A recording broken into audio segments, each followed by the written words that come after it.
Okay, welcome to this video, and in this video we're going to look at while loops. Now the difference between while loops and for loops. For loop, like I said, is like a little robot that just, you tell it how many times you want it to do something and it'll do whatever, that amount of times, whatever's indented, and that's about it. And it's not quite as intelligent as a while loop, whereas a while loop works to a condition, okay? So for instance, a equals 7, I could say while a is less than 10, I can say print.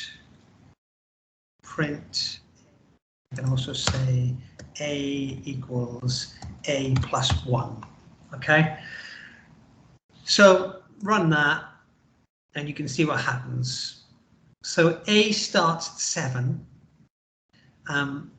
As we drop into the loop, a gets increased by 1, so a is 8, and then we print it. Then we drop back out, and a drops back. We drop back in, a becomes 9. 9 still isn't 10, so it goes back into the loop again and becomes 10 at this point, okay? And then that's printed. So that's what happens there. So this is working to a condition. Or you could say while a is not equal to 10, I suppose, gives you the same thing, okay? If you didn't put that in, you would get a continuous loop, because while a is not equal to 10 is true, so it would just continually print a. So you have to increase it, this while loop, otherwise you're going to get an infinite loop. Okay, a equals a plus 1, or whatever you want to increase it by. So let's set dogs equal 10, cats equal 22. So my condition here would be while dogs are less than cats. I can also say while cats are greater than dogs. It all depends what I do underneath it, okay? While dogs are less than cats, what do I want to do? Well, we know we need to increase it, otherwise we go into a loop, an infinite loop. So what do we need to increase? If dogs are less than cats, we need to increase dogs. So dogs equal dogs, let's increase by 2. And we're going to print dogs to see it going up. Yes, it is dogs. On that. And there you go. So let's put a print in there. New line, sorry.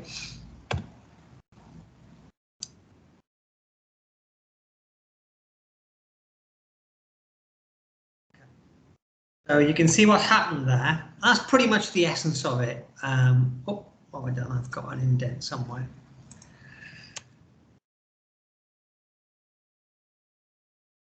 That's pretty much the essence of a while loop. It's working to some condition, okay? Now, if I said while dogs are less than cats, or I said while cats are less than dogs, or while cats, sorry, are while cats are greater than dogs, what do I need to do underneath it?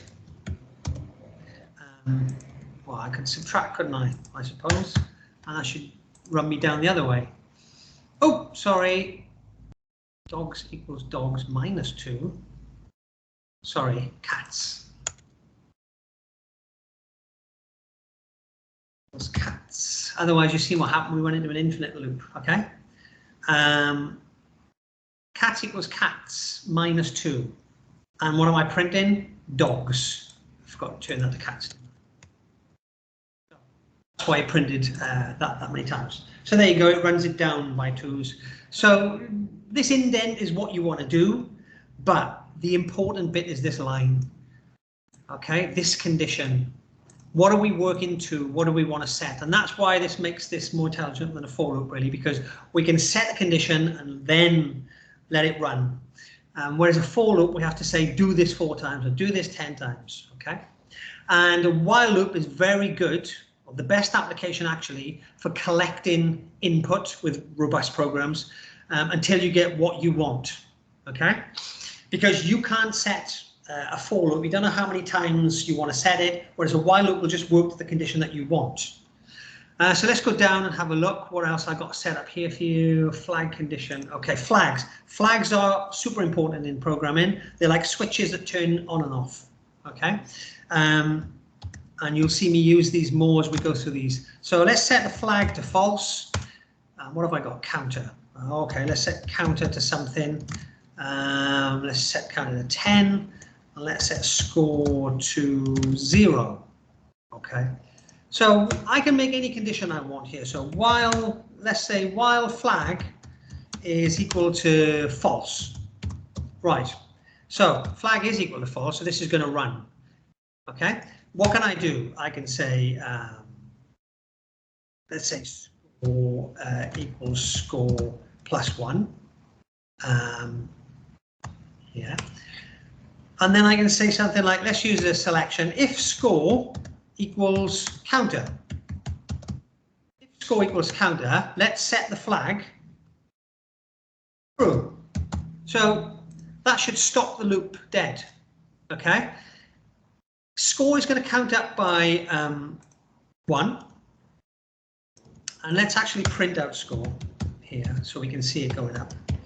Let's print score out. If score equals counter. Okay. So let's just go through, let's run it first, see if we get any errors. No, we didn't get any errors, so let's print a new line here. And then we'll just go through it. Ooh. Okay, let's run that again. So you can see score increasing until it gets to 10, and then the loop is terminated. And the loop is terminated because of that condition there. And that condition there says, run this please while flag is false. And what I did was, if score equaled counter, which it finally did, it got up to 10, I swapped the flag from false to true, which stopped the loop. Okay. Very simple application that, but very powerful in programming. Okay, using flags. And a while loop login. Okay, so let's have a look at, let's set something. So let's do a password. Password equals admin. Okay, and let's take in a user. User equals input, because it's a string, and we can say enter password.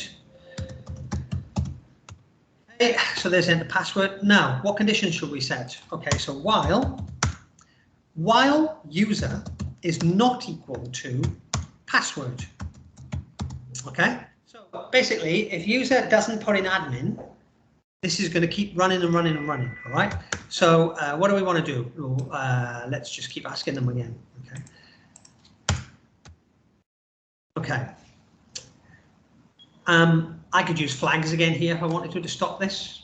Okay. And I'll probably give you an exercise in the future to do that. Let's just run that and see what happens. Enter password. So I'm just going to put anything in. It's just never going to accept it. Okay.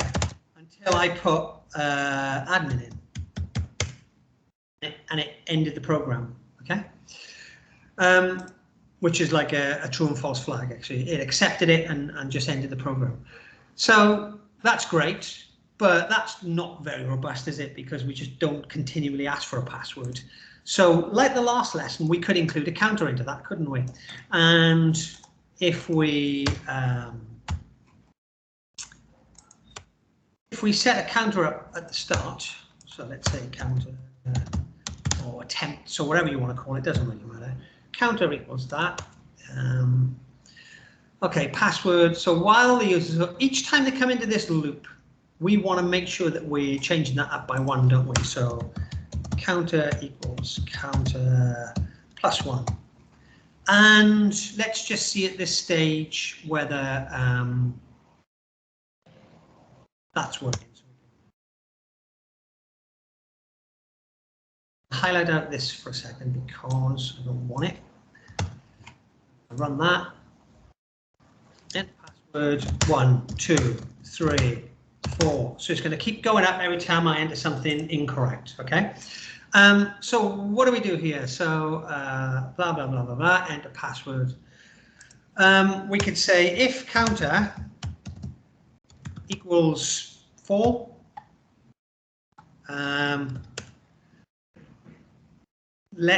you can actually terminate a Python, but let's just say for this instance, you can say we can actually import time as well and set it to.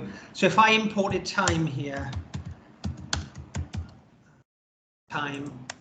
and we could say if counter equals 4, we could say time dot sleep, I think it is, and then put in there, I don't know, however many seconds we want to stop them from attempting it again.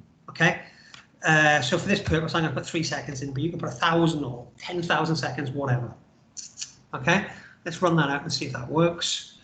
Enter password 1, 2, 3, 4.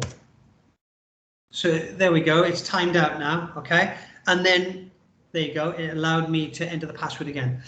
Perhaps I should change that to about 10 seconds so you can follow that a little bit better.